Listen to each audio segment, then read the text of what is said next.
from this earth. I am from my mother. Ay, ayan pala. Ako po pala yung magsisenyo sa ating tech team for the next. Ano ba ang pinaka-suwabing pag... Ay, ayaw pa din. Ayan. Speakers note. Sige. 2C1 po yun. Sorry po, hindi ko na-clarify. Mali pala yung din. From chapter 2C1. It doesn't really make sense to you right now. Pero yun po yung chapter na yun.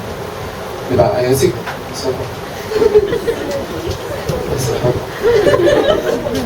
Ayan, we're gonna be talking about our Christian family. Sino po ba dito yung mga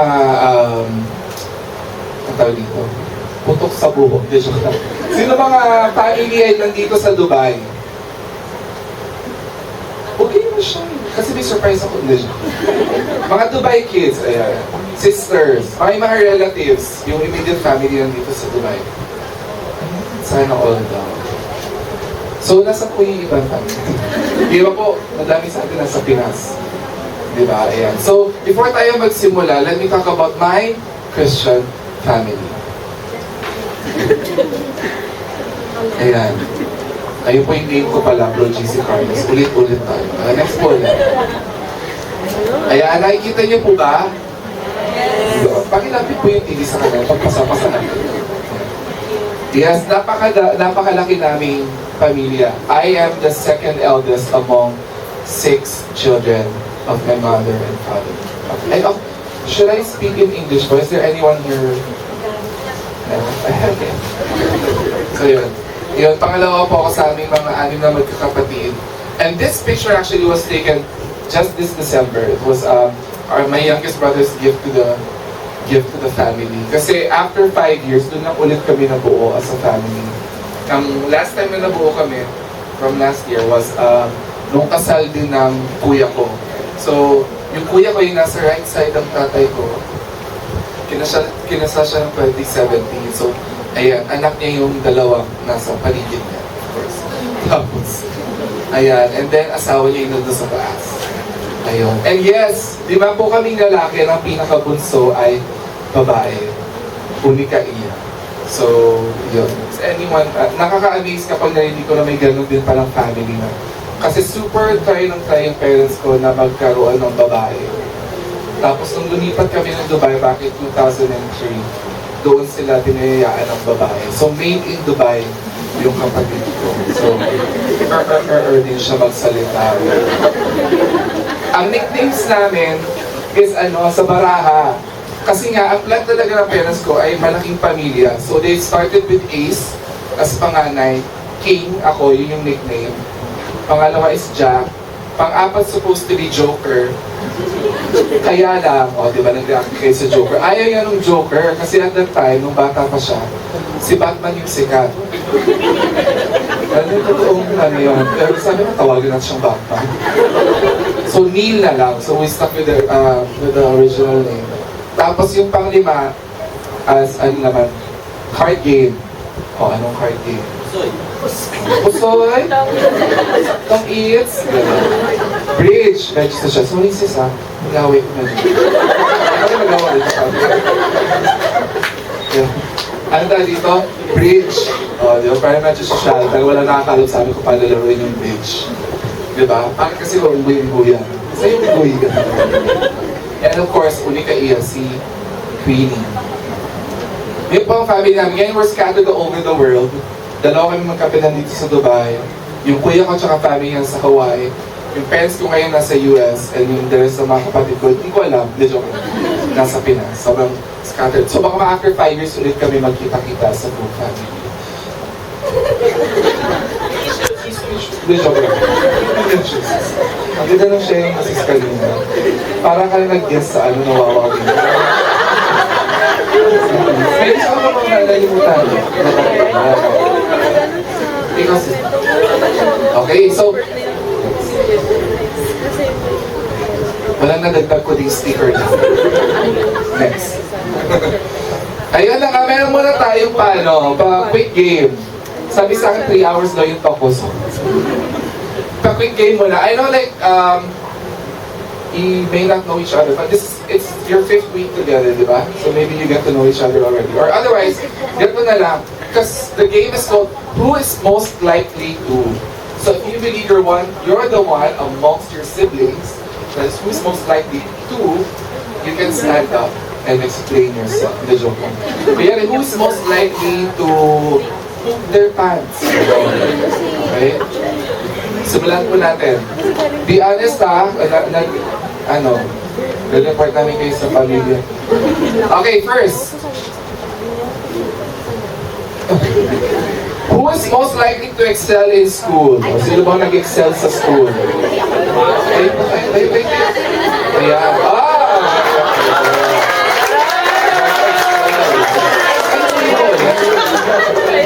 Paano ka nag-excel? Mula grade 1 hanggang grade 6, honor student na.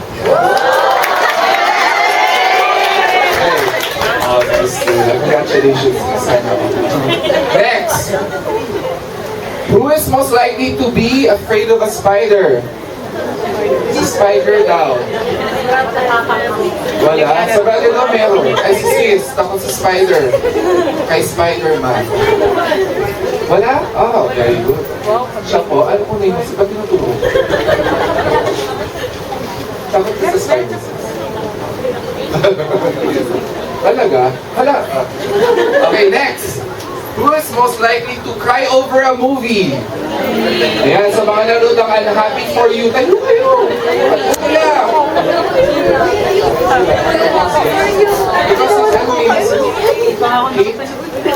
Ano po, you're most likely, anong huling movie iniyakan mo? Hala, iniyakan na. Hala, highway. Next. Who is most likely to forget an important event? Ako yan, oo. Hindi ko na malimutan itong talk. Sino pa yan? Anong pinaka-last na important event mo sis na nalimutan mo? Ay, hindi mo matandaan talaga. Madami. Okay, next. Who is most likely to fail a math test? Ayun. Sino hindi nahilig sa math? Diba? Ang hirap kasi ng math. 1 plus 1 equals 2. Ay, 11. Basta, yun. Ang alam ko na lang si 1 plus 1 equals us. Oh. Okay, next. Magsimula na daw tayo sa talk. Ayun. So pag-usapan na, sana as we had that activity, medyo narimay tayo ng konting kakulitan, naalala natin mga konting kakulitan sa ating family. Sino nga ba ang most likely na ganyan sa aking mga kapatid? And even those little things that we recognize for who they are, we honor them for that. Diba? Who's most likely to cry? Kasi emotional siya eh. So ikaw pag umiiyak yung kapatid mo, gusto mo siya supportahan, gano'n, diba? Who's most likely to forget an event sa family mo? Diba? But di kasi support each other, pag nakakalimutan mo, lalapitan mo siya, tapos ikaw kasi. Diba? Papaalala mo, ganyan. So, in the little moments or the little details that we know of our families, let's honor them for that because that's who they are. Diba? So yun nga, in the beginning, God intended for the family to be made. Diba? Yun naman talaga. Kasi diba, if we go back to the very first talk, which is God's love. Diba? God's greatest creation is of course us. But not only for man and woman, Adam and Eve, to lord over the earth, but to procreate and start life. Okay? And of course, like one of the best or most perfect, let's say most influential family that we know of in terms of our spirituality and religion is of course Mary and Joseph and Jesus. So with them and every family before them and after them, Jesus intended for each family to be beautiful. Okay? So tingnan natin yung mga pictures natin ngayon, di ba, with all the smiles, napash tuloy si brother na guys. Di ba? There's beauty in our families. Di ba? But the thing is that the families right now that we have, even my family, yung sa picture namin, kahit nakaputi kami, di ba, ang lilinis, ganyan. It's hard to say that it's a perfect family. Di ba? May mga kanya-kanya naman tayong, ang tawag dito, problema sa buhay, mga ano ba, misunderstandings between families, may mga sakitan na nangyayari, di ba? The beautiful thing is even Pope Francis recognizes that. Di ba? Next na po tayo. With this quote, ito pa po yung anchor verse natin. Mamaya susundan ko na lang yung quote na sinasabi.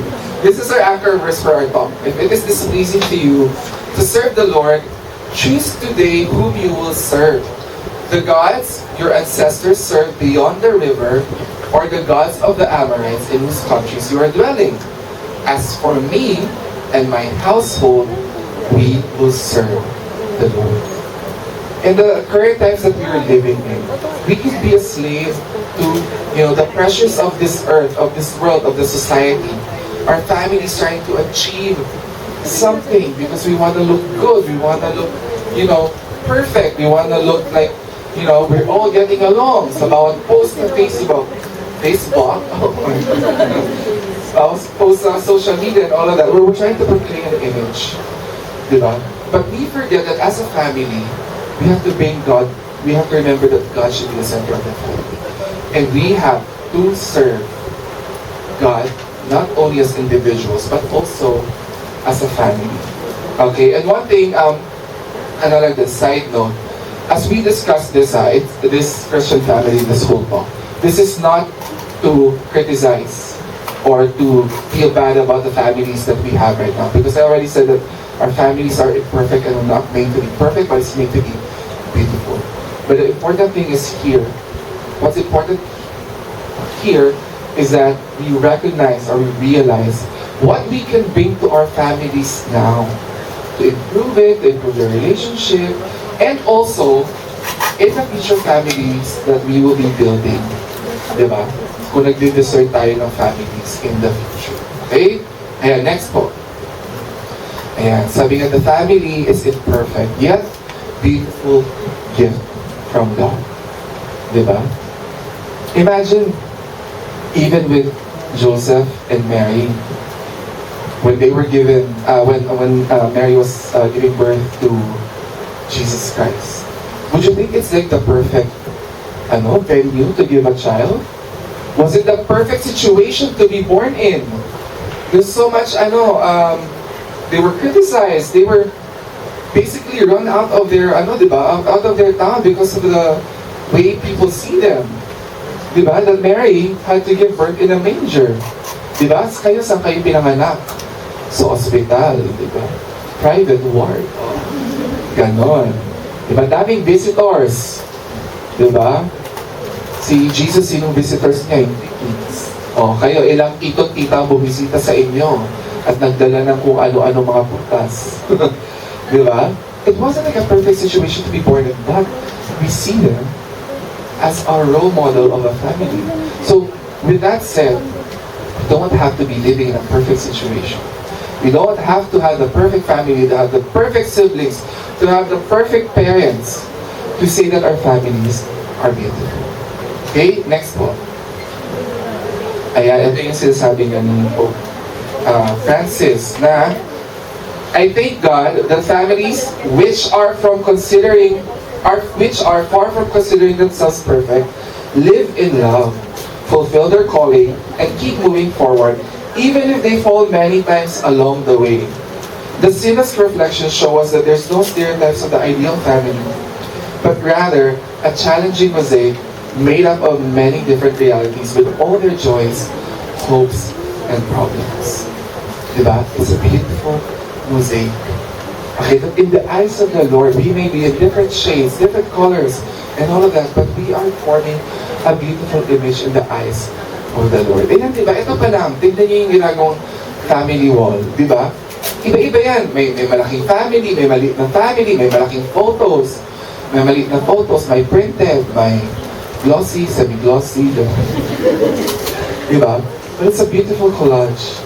It's a beautiful mosaic of let's say, imperfections that make it otherwise altogether a perfect image. Diba? Sige po, next. Ayan. So, pag-usapan natin, what is God's plan for the family? We have 3 main pointers to discuss. First is, next po, God has intended the family for the transmission of life. Okay, transmission of life.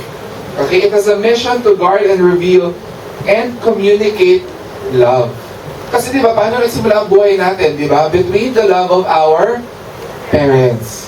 Nung sila'y nag-get together one night, di ba, nag-boom, boom, boom, boom, ganun sila. Di ba? At nabuo kayo. Di ba? Dahil sa kanilang pagmamahal, nagkaroon ng buhay at kayo yung buhay na yun. Di ba? So, and we have to take part in that. We have to honor that plan of God. To have a family is not just to be with someone, not to, para may mautusan ka na mga kapatid or anak, or para may mag-provide sa'yo. Your family is not an investment, okay? But it's the transmission of life, the blessing of the Lord.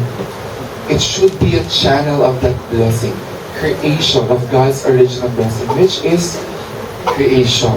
Okay? Each family is the home of God, and its members, each member belongs to God. We all belong to God. But then again, sabi ko nga, even in our families right now, di ba? You can say na may mga challenging siblings. Sino may mga challenging siblings? Di ba? Hindi ko alam kung ako meron, ako yun. Ganon. Pero di ba, meron tayong mga kapatid na more of parang sinusuportahan. Meron tayong mga kapatid na nag-lead sa family. Pero iba-iba kasi yung phases ng buhay natin, di ba? We all don't have to be at the same phase. Otherwise, how can there be nurturing of support and love if no one needs support and love? Okay lang yun. Huwag tayo magmadali. Buhay ay di kalera. Dahan-dahan lang. Okay. And the beautiful thing here, it says, the fundamental task of the family is to serve life and to actualize in the history of the original blessing of the Creator. To actualize, to take part, to participate, and to bring to reality the original blessing, which is the transmitting by procreation, the divine image from person to person. We learned, again, from Talk 1 and Talk 2, that we are made in the image and likeness of God. Okay, those beautiful faces of yours are the image and likeness of God. Not only physically, but you carry the holiness of God in you. So when families are created, when families grow, that is the intention, to grow, for us to grow in holiness as a family, and for God's beauty to be transmitted to each and every one of us, and into the future generations. Okay? Pag nanganak kayo in the future, pag nagkaroon kayo anak in the future, then tititigan mong anak mo. Ito ang mga mukha naghihusto ng Panginoon. Diba? May kulangot lang. Pero, diba? So, Jesus ko meron na. Ikaw na naman ka. Next po. Another plan of family, another God's plan for the family is the family's place for children, for teaching children and training leaders, and to grow in faith and in spirituality as well. Sino dito yung mga magulang ay part na ng community? Part na ng Christian, ng CFC? Ay, nakakatuwa naman. Very few. Ako din kasi, my parents were members of CFC, are members of CFC when they invited me to be an SFC or in the Christian Life program. Invited in the form na hinatid ako para walang choice. Ganon. But also back then, when we came to Dubai back in 2003, nag-join din kami ng YFC. But then, we did not really, hindi kami nagtagal masyado or nag-active. Kasi it was a bit of an intimidating situation. Kasi galing kaming Bataan. So mga prom-D kami ng mga bata, and all of a sudden, we're put into this room where everyone's speaking English. Everyone is like, oh my God, I love your hair. Oh my gosh, where were you last week?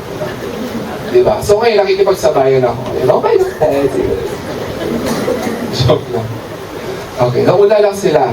Humabol lang ako. Kasi ang buhay ay hindi kaya. Carrara. Joke.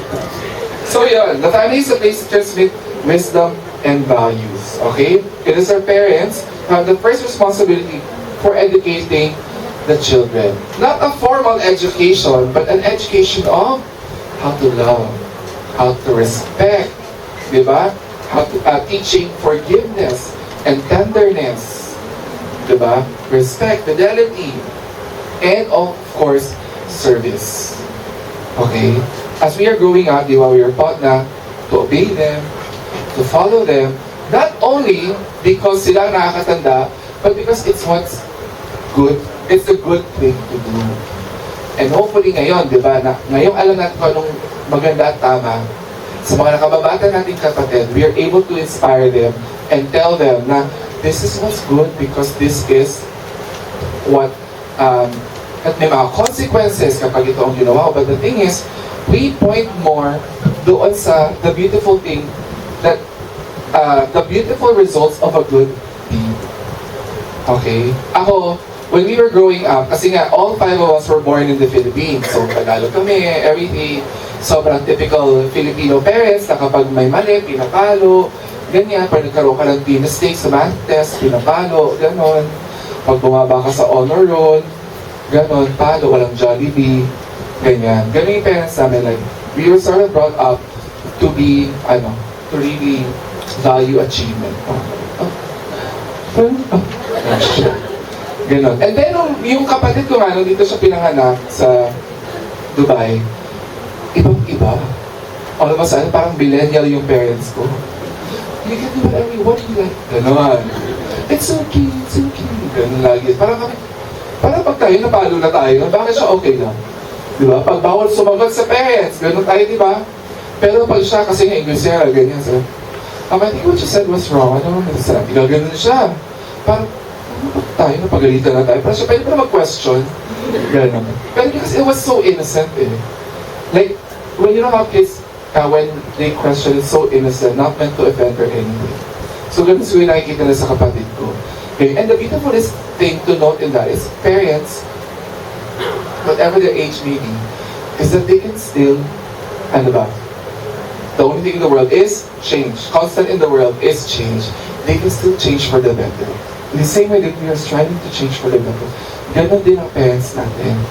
But it's a hand-in-hand operation. Tulungan tayo, hindi sumbatan. Okay? And now that you're in this community, you have a venue where you can learn, where you can hear stories of your brothers and sisters. You can bring that to your families as well.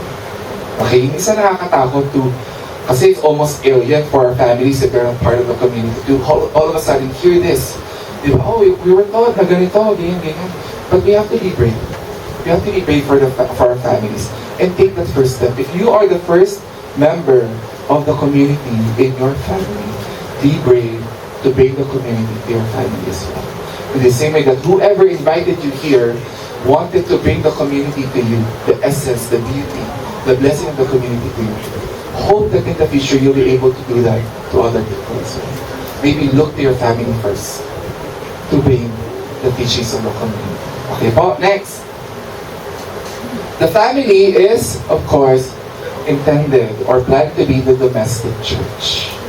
Diba? Nung bata pa tayo, siguro, karamihan sa atin, diba, nagdadasal, before kumain, or sa mga schools natin, nung bata tayo, yung Angelus, yung mga ganyan, and all of that, may mga image tayo yung Jesus Christ, yung mga Mama Mary, yung crosses, ganyan. Maybe when we were growing up, we don't really understand what it's for. We just, no, you pray, you kneel down, you pray, magdasal tayo, ganyan lang. Diba, yung rosary, ganyan. Ako, I only learned the rosary when I was already in singles for first. As in yung, alam ko lang, sequence, yung understanding what every part of it is. Yung singles for Christ now. So brothers and sisters, there's no shame if this is only the time you're discovering all of this. It's okay.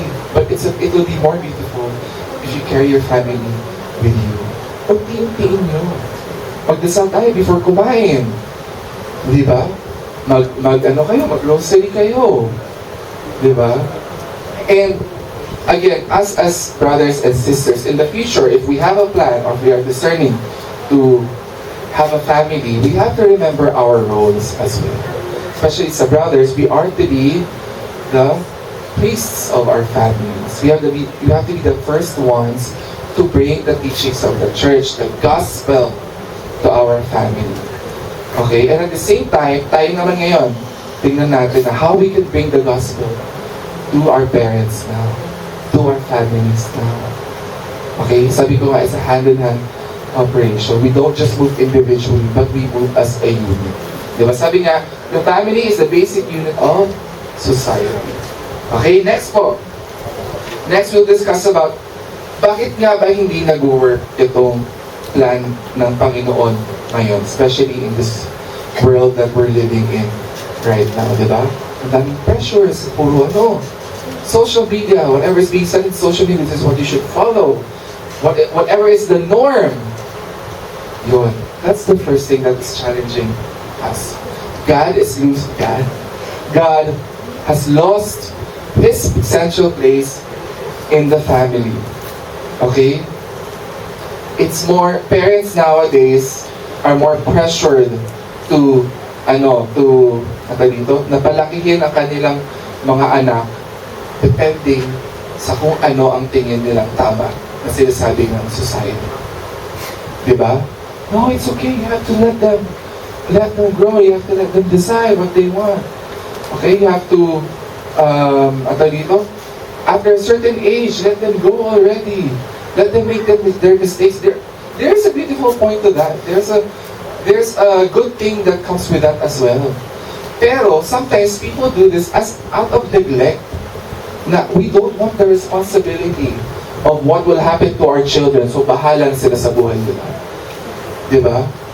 But the thing is, we forget how to bring God into that responsibility of growing and maintaining a family. If we believe and hold in our hearts and our minds that the purpose of growing a family is for us to transmit the blessing of our Lord from one generation to another, you won't take the growing a family for granted. You won't take your families for granted. You won't take courting a sister or being in a relationship with your boyfriend or boyfriend or girlfriend for granted. Okay, you won't take engagement for granted. You won't take marriage for granted. But you will honor it. Because you want to honor the Lord's plan. Okay? You will honor the Lord's plan. In your intent to have a family, in your intent to be in a relationship and in a marriage, we want to honor the Lord's plan again. So we have to remember that God is always in the center of our families. Okay? Nowadays, there's too much importance given to acquiring material possessions and having an easy and comfortable life. And sometimes following God, following Jesus gets difficult. Diba? It gets difficult. But as a family, we can do it together. Diba? Sabi nga sa kanta, we're all in this together. Diba? Once we know, we're all stars. Joking. Ano yun? Sino nung lumaki sa high school musical? Yeah. We're all, right pa sila eh. Okay, everyone. We're all in this together. Okay. Ang ganda na. Kasi hindi ko talaga alam next. Next po. The family is losing its importance. The pace of modern life has become very fast, making it for relationships to last long. Oh. Kasi sobrang bilis. Pati yung mga relationship natin, ang bilis matapos. Di ba? Kahit mga friendships natin, ang bilis matapos. Ang bilis mag-iba ng mga tao sa buhay natin. Ang bilis magbago ng jowa. Ang bilis magsabi ng I love you, goodbye.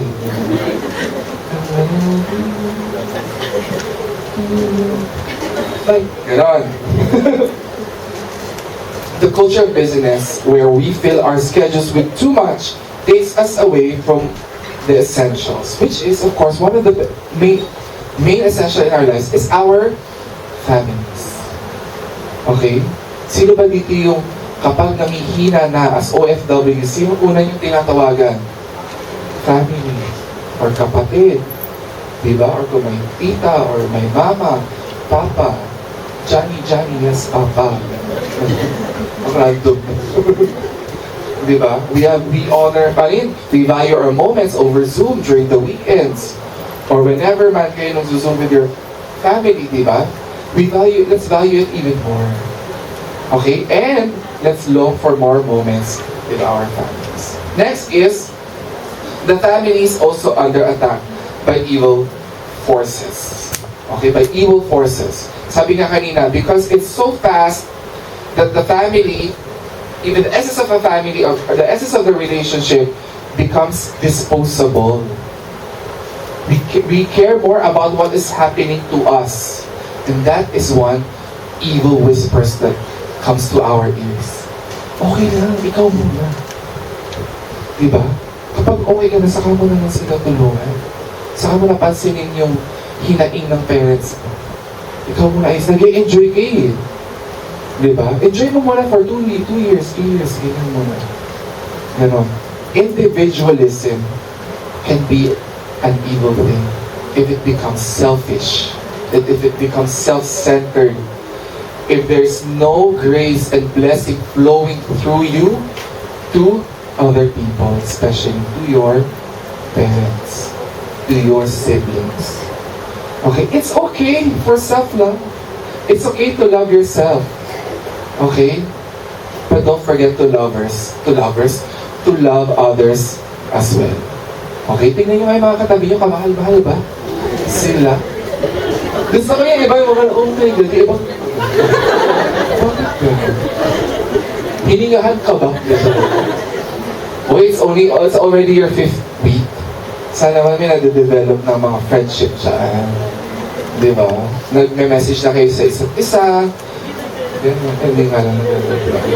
Pero at least alam mo yung number. Diba? Facebook friends na gano'n. IG, TikTok. Naka-follow na, sabay-sabay na kayo. She's my mga gano'n together, mga brother. Gano'n na kayo, diba? Yes, so we have to be careful. Individualism can be a downfall of a family. Lahat kayo, isa-isa kayo. Bahala kayo kung ano mangyayari sa mga kapatid mo or ganyan. You forget to unite, di ba? Dapat may moment pa din that we get to say to our families, let's vote. Seryoso na. So what can we do to really fulfill God's plan in our families? First is, let's remember, it's a decision. It's a decision. If it's a decision today that you want to say, I will make God's plan happen in my family, then we have to say, yes, I will make it happen to my family. Okay, that's the first thing. Make it as your decision, you know, for God's plans to happen in your family. Next po. Tapos na, wag na lang. Next po. Okay, sige, didiscuss ko na lang po habang kakaroon tayo ng slight difficulties. Or gusto nyo kumanta na lang ako? Ganun. Kasi ang ganda ng boses. Wow. Sabi, wow! Hindi, joke lang. Ayun. One thing we can do is, we honor our parents. Respect and honor our parents. Ayun, what can we do? Magpabuhat sa kanila. Okay? We honor and respect our parents.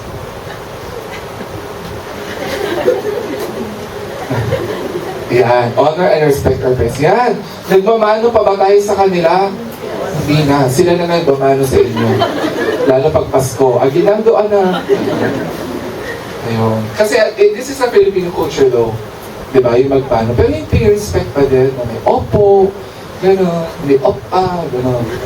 Opo. Gano'n. Respect our parents. Then, and how do we respect our parents? Of course, we always have to recognize that we are their children. Okay? Na sila nagpalaki sa atin. Or whoever it is, your role model right now as a parent. Diba? Ayoko naman mag-generalize para ating structure ng pamilya ngayon. But whoever you see as your parent right now, sino nagpalaki sa'yo. Diba? Honor them. Respect them. Give them gifts. Diba? Bisitahin niyo sila. Pagpupunta tayo sa Pilipinas. Diba? Baka naman unang yung pinaplano yung mga gala niyo with your friends. Diba? Oh my gosh, gano'n, kita kayo ito Tagaytay. Airbnb to La Union. LUA! Gano'n. Make me swing. Gano'n kayo. Diba? Sana unahin muna natin with our families. Diba? Papa, make me sweat. Next is to protect and support and serve our parents. Don't forget to serve your parents, brothers and sisters. Kahit yung pag-uwi natin, di ba? Pag umuwi tayo, iniisip natin, bakasyon tayo, ganyan. Masyado natin nilalag yung mga responsibilities natin dito. Na minsan natin take for granted natin yung presensya ng parents natin. Alaga, ganyan. Kasi ikaw ina-expect mo dapat alagaan ako kasi ako nagtatrabaho ngayon. Ako ang padre de pamilya ngayon. Ako ang breadwinner ngayon. Sinusumbat ba natin yun sa parents natin? We respect them by saying that I'm doing this because I love you. This is me giving back whatever you've given me when I was growing up. This is me showing that I love you. Diba? Paiyak na tayo. Next po. Next is yun. Obey our parents. That's our 5th commandment. Diba? Honor and respect. Sorry, number 2 pala yun. Obey your parents. Sinusunod pa ba natin yung ating mga magulang? Hindi na, kasi kinikita na ako eh. Yun. Pag sinabi ng magulang ko, ayoko sa jowa mo. Ayan na. Diyan na nagsisimula ang mga pangit. Diba? Let's remember na our parents would always look out for us. What is good for us. It's the only thing that they want for us to achieve this life, to have a good life. Okay, sana ganun din. Kapag ganun din ang aim natin para sa kanila, as they're growing old, give them a good and comfortable life as well. Give them a life with more thanksgiving to God. Give them a life with more appreciation for each other as a family. Okay? So, kahit sa age natin ngayon na ito, nauutusan pa din tayo. Let's obey them. Let's not disrespect them. Huwag natin isumbat sa kanila na ang laki ng pinadala ko sa inyo noong isang buwan. Diba? Bakit ganyan? Bakit ganyan? Nasisigawan na natin sila ng pagtataasan natin sila ng boses. That as if we are now in control of our family. God should be in control of your family. We surrender ourselves and our families to the will and plan of the Lord. Amen? Next, pag-usapan naman natin ang ating mga kapatid. Love and support our siblings. O kunwari siya, masakit yung ulo niya. Diba? Appear tayo, sumakit ang ulo. Spaghetti pa, ano ba yan? Mga pinagagawa ni Brother Sarah. Diba? Love and support your siblings. Sino dito madaming kapatid? Gano'n 12. Ilan ka kapatid mo, sis? Ito po, bali, walo kami. Oh, amazing. Walo. Sinong tatalo? Okay. Meron ba? Wala. Pero amazing ah. Pangilan ka, sis? Panglima. And ano ang relationship niya as siblings? Sobrang solid. Hindi kami kami. Oh, agawan. Solid kasi walo. Hindi kayo ano? Amazing. Isang pagsabi na sa family. Kasi sabi yung walo kami ka ano, minsan nahihirap. May kapatid pa pala ako doon. Ganon, di ba? Yes! Love and support your siblings. Ipagtanggol niyo yung mga kapatid, hindi yung una yung pagagalita yung kapatid niyo kapag may nagkamali. Ikaw, for sure, ikaw may mali. Ganon. Let's be listeners to our siblings and families as well. Makinig din tayo sa kanila. Alamin natin yung buhay nila. Kung ano nangyayari sa kanila ngayon. Pagdasal natin sila. Amen? Next po. Be a source of unity in the family. Sana kapag magkakasama kayo, ikaw yung ngayon na natinig mo ito, yung mga teachings sa community and all of that. You'll be the one to honor that moment and to want to stay in that moment as well. And to have more of those moments. Hindi yung nasa family ka pero madaling-madali kong umalis kasi may lakad ka. Diba? Honor the moments that you get to have with the families. Diba? We have very limited time here on earth. Unlimited lang sa nagawa siya. Yes. Diba? Let's savor those moments. Hindi pag nasa labas kayo with your family or nasa bahay kayo with your family, gusto mo go na agad yung umalis, gusto na umuwi. Diba? Sana we get to tell them, Baby na naman. Mundo'y tayo. Sa init. Yeah. And encourage your parents and siblings to pray together as a family. Attend masses together. Again, sino may mga pamilya dito, may mga kapatid. Di ba? Mag-mass tayo.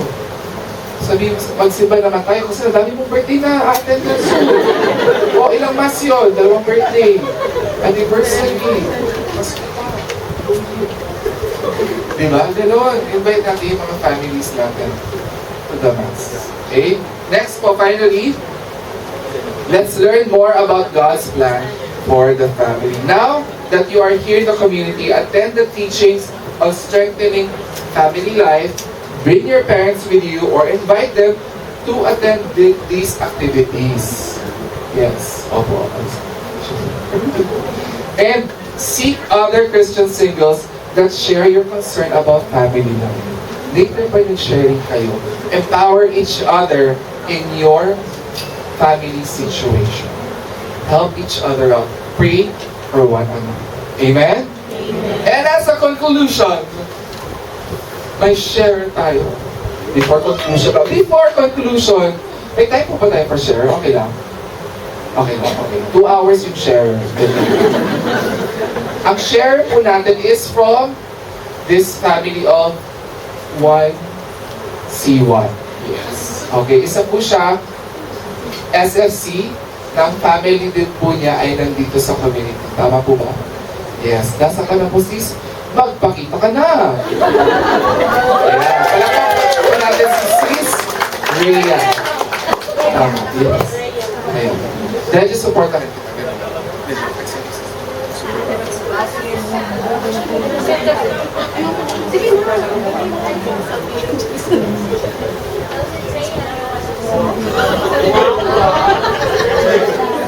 Hello, good afternoon. God is good. All the time. God is good. So magandang hapon sa lahat. Again. So medyo kinabahan ako kasi ano siya, late notice. Charis! Sinisi pa. But then I really humbled na mag-share sa inyo about my beautiful family. So this is my family. This is my father, yung nasa left side. Mama, tapos yung kuya ko, then ako, then sunod ko na brother, then next to brother, and then next to brother. So yung maliit na bata is pamangkin ko yan. So that picture taken last 2022. So buong family kami, nag-talk kami sa isang chapel sa diocese namin. Then we were assigned to talk about the BEC, the Basic Christian Community. I am not sure if you are familiar with that. Kasi sa mga baryo, sa mga provinces, BEC is Basic Christian Community. Yan yung pinakamaliit na community na ino-introduce yung si Christ, yun yung mga prayer meeting doon. So, yun, buong family kami nag-talk, pati yung youngest brother ko. And then, the other picture is the latest one, which was taken last year during my vacation. So that time also, nag-attend kami ng family day ng Basic Christian Community sa diocese din. So yun tayo. Hindi lang. Okay, bigyan ko lang kayo ng a little, you can say, background sa family ko. So, I am raised with a beautiful family, my father and my mother. Then during my, yung bata pa ako, namulat talaga kami na every 5 a.m. we should wake up to pray the Holy Rosary. And then every Wednesday and Sunday, pupunta kami sa church para magsimba. Then also we were doing this Angelus, and then ano ba? Then personal prayer as well. And during those times, hindi ko masyadong naintindihan bakit kami pinapagising na madaling araw, bakit kami pinapapray. So, ano talaga yan, non-negotiable talaga yung 5 a.m. Every 5 a.m. we should wake up to pray the Holy Rosary. Buong pamilya yan. Tapos, di ba bata ka pa, tapos medyo antukin pa, so gusto mo pang matulog. But then, we realize now, yung beauty ng rosary. So, every now and then, also na ano ko siya, nadala ko siya, and up until now, I'm praying the Holy Rosary, and I'm going to church every Sunday. So, I know that we are not all given the same family. But then, as sabi ni Bro JC kanina na, if you are first person in your family na naka-join ng community, bring Christ or introduce Christ with them. Right? Kahit nahihiya kayo, kahit sobrang humiliating yung siguro response ng family nyo, but then, don't get discouraged. Be brave. Yun yung sabi ni Bro JC, be brave. Kasi we have to introduce Christ. Bakit natin introduce si Christ sa community? I mean, sa family natin. To deepen our relationship with Christ. And also, para din, makilala ng family natin kung sino si Cristo, bakit tayo nagdadasal. And then, to strengthen also their faith, para madala din natin sila sa church. Diba? So, siguro, sobrang blessed ko lang din to have a Christian family, brought up in a Christian family, na sobrang prayerful. Our family is not perfect. Baka sabihin nyo na perfect yung family namin kasi we are praying, we are going to the church. It's not perfect. Ang dami ding problema na dumaan sa buhay namin. Namatay yung kapatid ko. Yan ako. May kapatid ako na wala dyan, which is pangalawa sa bunso. She died last 2017 during the rosary. Kasi alam na ni Papa na siguro nakunin niya yung kapatid ko. And then, while praying the Holy Rosary, my sister, nakakanta siya sa hour ng Papa ko. So, while praying the Holy Rosary, nawalan siya ng buhay. But then, life doesn't end there. Hindi natatapos ang buhay nito. Because we knew that that's the beginning. Diba? Hindi mo makikita si Kristo without them. And death is beautiful. It's not scary. You don't have to be scared. At least maybe you're ready. But then if you are ready, you don't have to be scared. Because that's the way na makilala mo si Jesus. And that's the way to be one with Christ. So, actually, medyo kinakabahan ako kanina. Pero ngayon nawala siya. So, ito lang siguro, brothers and sisters, ang ano ko sa inyo. Constant communication with your family. It's really important. Although nasa malayong lugar tayo, we should maintain the communication. And secondly, the first is your prayer. Your prayer, going to church, personal prayer a day. The community is, you can say, nag-suggest sila that we have at least 5 minutes prayer in a day. So, matatakal yan later on. And then, secondly is the communication, constant communication with your family, with your brothers and sisters in the family, your parents. And then, introduce Christ in your family, even though sila talaga hindi nagsisimba, they're not going to church, they don't know Christ, even they don't know Christ. Continue to ipakilala si Christ sa kanila. And then, strengthen your faith as well. Strengthen your relationship with God through prayers. So, yun lang po. Thank you. Ayan. Yes, thank you so much, sis. Kasi last minute talaga yung pag-share niya. Pero it's a beautiful thing to... ulit na. Ayun. Sabi ko nga, there's beauty in each of our families. And to talk about our families and recognizing those beauty, it just needs a moment. It just needs listening ears. And I think we're all blessed to actually hear sis story in their family. So ma-inspired din tayo na mangyari din yun sa ating mga pamilya. If not in our current families, but in the future families that will build. So yeah, thank you po. Next po, ayan, as we end this, I leave you with this assignment. Next po. One last. Okay, sige, basahin ko lang. And we look to the Holy Family for inspiration.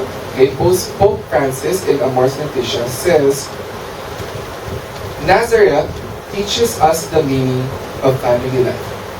It's loving communion, its simple and austere beauty, its sacred and inviolable character. May it teach how sweet and irreplaceable is its training, how fundamental and incomparable its role in the social order. Brothers and sisters, in this life or in this world that we have now, we could be so influenced by many things that we would treat our families as a disposable thing. It's easy for us to leave and neglect our families. But now that we are in the community, now that we are in this community, bring Christ to your families. Sabi niya. Okay? Bring Christ to your families. Okay? And hope and pray that as you journey with them, diba? Every relationship will grow stronger, diba? Every heart will feel love. So we do all of these things to participate and actualize the original blessing of our Lord, which is the beauty of creation. And hopefully, one day, we'll get to say that our families is a beautiful, beautiful place here on earth. And with that, may God be praised. Yes, and before that po, allow me to pray for you po. Ang lakas kasi ng ilaw. Yes. At 3 o'clock prayer, yun pala yun. Okay, sige po, sorry. And let's have a moment of 3 o'clock prayer. In the Father, the Son, and the Spirit. Amen. Jesus.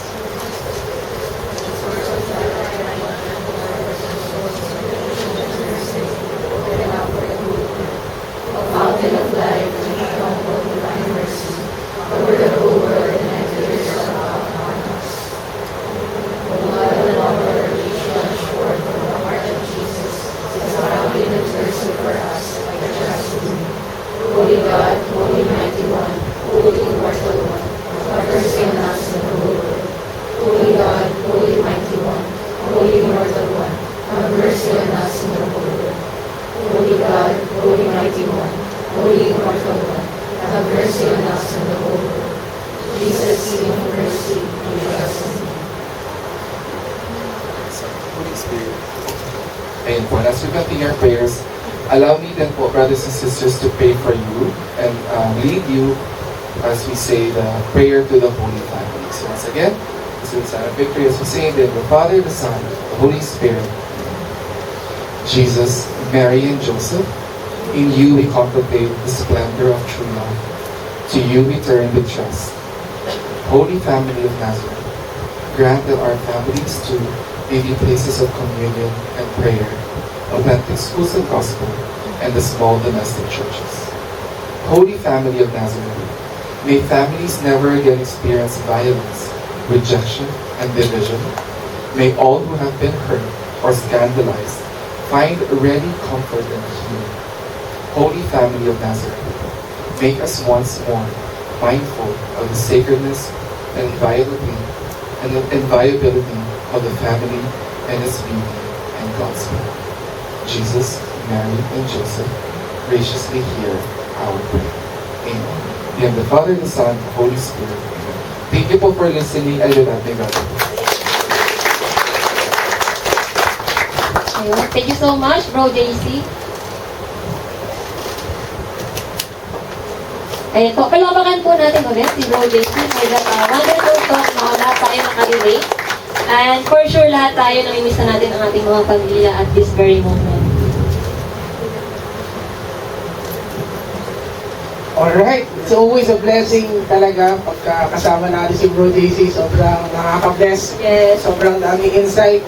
By the way, there's a fun fact. You remember the speaker last week? That was si Sulwi. Mag-partner silang dalawa sa chapter Sa niya. chapter. They are both chapter leaders and chapter heads. And Bro JC, can you please invite, can you please join us here? May small token po kami sa inyo. Sasama ko yung sa portfolio ko ba? Balik-apply. Oh, pwede po, pwede. Valid yan, valid. Yes, po. Nakasala na ng ilaw.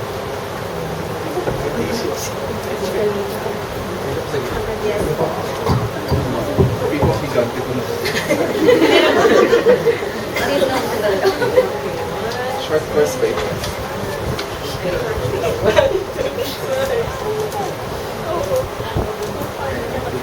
Ayun, thank you so so much po, Bro Pinasa JC. talaga dito sa Sa muli po ulit.